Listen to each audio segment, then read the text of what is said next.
can just close my eyes. I can see Kaionas. I can see the landscape of Waimanalo Beach and stuff, which I'm fortunate. Brandy Ching and her ohana have ancestral lands on the Aina Ho'opulapula homestead in Waimanalo, Oahu. But in the summer of 2020, she, her husband Joe, and their children made the move to Las Vegas. We came up here for Pure Aloha, and we saw the stadium being built, and we thought, wow, what would it be operating out of a stadium like that, brand new. So I took the opportunity to email and get the ball rolling, and long story short, we landed the poke bowl vendor in the stadium, and this is what we're doing now.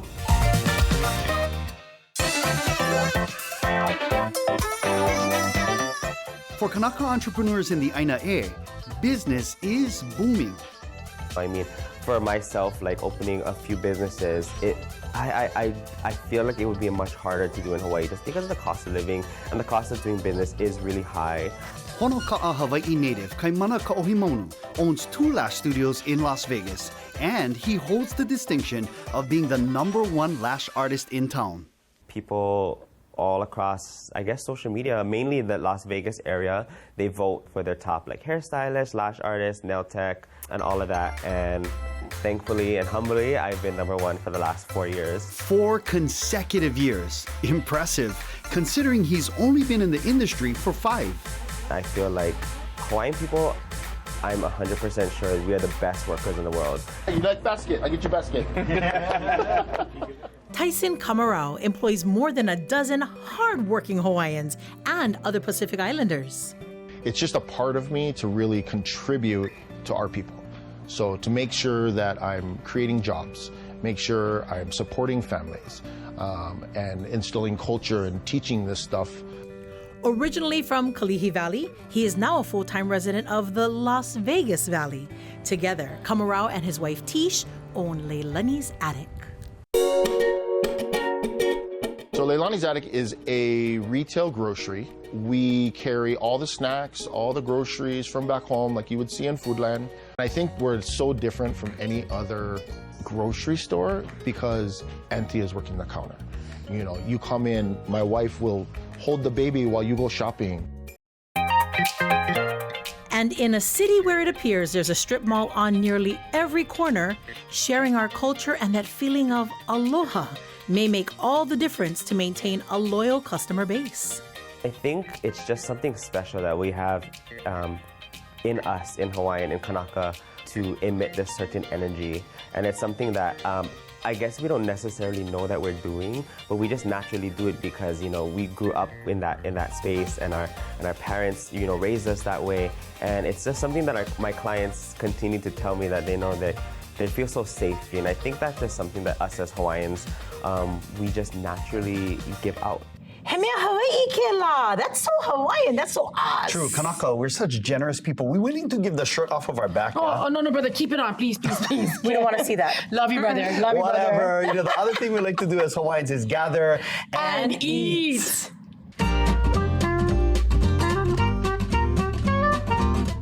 And it's the local foods that we like to introduce to our friends over here. And I mean, some people never tasted stam musubi in their life, and it's really mind-blowing, but once they taste it, they're just like, oh my God, this is the best thing ever. It's just constant potluck. Yes, it's just that's so normal for us.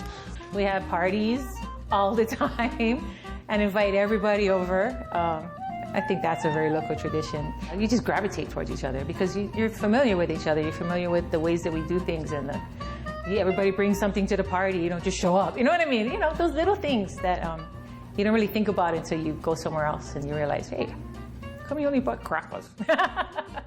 Crackers better be Ritz crackers with kamaboko. Yes, you just made me hungry. Well, good, because let me introduce you to my cousin, Sterling Ginden. He's a Kailua Oahu native who made the move to Las Vegas 24 years ago.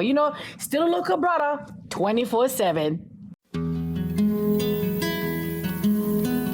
You take off your slippers when you come in the house, you still cook local food.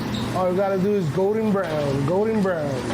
Ginden owns Straight Up Cafe, a Hale Aina restaurant specializing in local kind grinds. Aloha, we're gonna do some cow beef right here. The menu looks like a spread you'll find at a potluck in the backyard. We carry anywhere from kalua pig, barbecue chicken, kalbi, paleo short ribs, poke, you know, local stuff that keep our local flair. This deep frying Hawaiian is also serving up onalicious desserts in the desert, along with island favorites like haupia, cocoa puffs, and rainbow cake. We do chantilly, we do dobash, guava, custard pie, long johns, you know, stuff like that.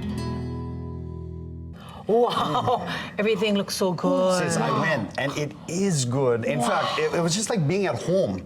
I tell you, you get like 40 restaurants right now in Las Vegas serving local food that you would find right here. And don't forget about the granddaddy of them all, Zippies. You know, they're scheduled to open later on this year. Wow, we could totally do like 4 whole seasons of local kai grai. OMG, that would be awesome. And you know what's also awesome to see? Our food, our culture, and the Aloha spirit being shared around the globe.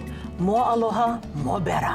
Merch! I like that. That's a merch, Mary, merch. All right, coming up, I'll wrap on the show with some final thoughts from the CEO of the Council for Native Hawaiian Advancement, Kulāiwi Lewis. You're watching the Kanaka Connection, and we'll be right back.